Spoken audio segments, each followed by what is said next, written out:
de famille se fait égorger dans sa chambre par le chauffeur qu'elle a nourri pendant 7 ans. Ailleurs, pour un mégot de cigarette, c'est à coups de poignard qu'on t'envoie 6 pieds sous terre. Hein, si tu tombes sur le gars qui se croit être le Snoop Doggy Dogg du Sénégal, lui, c'est en pleine rue qu'il tire sur un taximan. Parfois, c'est de pauvres pharmaciens, ndeysaan, qui se font égorger en rendant service aux malades nocturnes. Des malades mentaux s'y mettent aussi pour cause d'hallucinations auditives. Même les ivrognes se poignardent dans les bars. Non mais dis donc, nom de Dieu, de tous les noms de saints, de tous les noms de saints. Mais interdisez les couteaux dans ce pays. Mais faites quelque chose. Oui, aïe, aïe. Oh, mais ça me donne de l'urticaire, de la déprime et le cafard. Oh, je sais, ça donne juste envie de rendre œil pour œil et dent pour dent. Mais bon, mon grand-père disait, celui qui rend un coup de sabot au coup de sabot reçu d'un âne est lui-même un âne.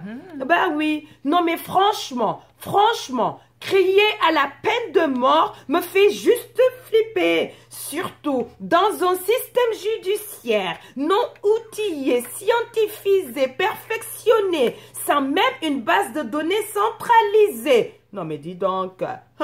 Je comprends votre peine, notre peine, mais pas la peine de mort.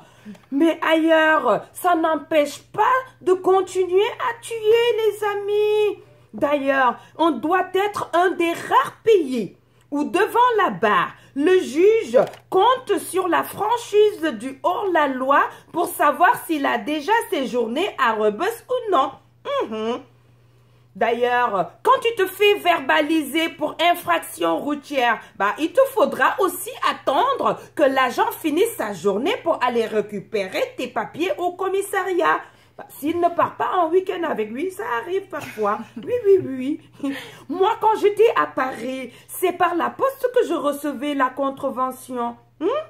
En même temps, il ne faut pas croire que je vous critique. Hein? Non. Je dis ça pour que Supermaquis Solaire pense à vous installer des ordinateurs solaires. Hein, ça va changer nos vies. Bileille.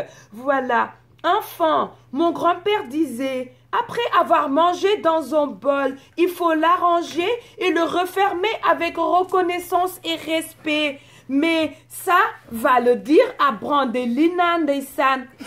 Non mais Brangelina, le couple mythique d'Hollywood. Oui, Brad Pitt et Angelina Jolie ndeysaan. Ils divorcent. C'est moche, hein? Le divorce, triste, ça te transforme des personnes extraordinaires en personnes d'une banalité effarante. Crépage de chignon, insultes, calomnies, mensonges. Ah bah oui, hein, les anges deviennent des démons et les démons des monstres. Voilà. Pourtant, au début du commencement, c'était « Chérie, je t'aime.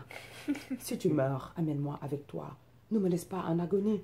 Amore mio, j'ai fait le tour du monde et nulle part, je n'ai vu quelqu'un comme toi. Je te veux toi, tout le temps, à tout moment. Chérie, quand je te vois, mon cœur s'illumine comme un arc-en-ciel. My life, aujourd'hui, je t'aime plus qu'hier, mais moins que demain. Chaque jour, je t'aime un peu plus. Vita mia, principessa, épouse-moi, sois la femme de ma vie, hein, la mère de mes enfants. J'ai besoin de toi. Mais ça... ça, c'était avant. Mon grand-père disait, le feu est un élément à manipuler avec précaution. Sinon, on se réveille un jour rec et il n'en restera plus que les cendres. Et puis voilà. Ouais.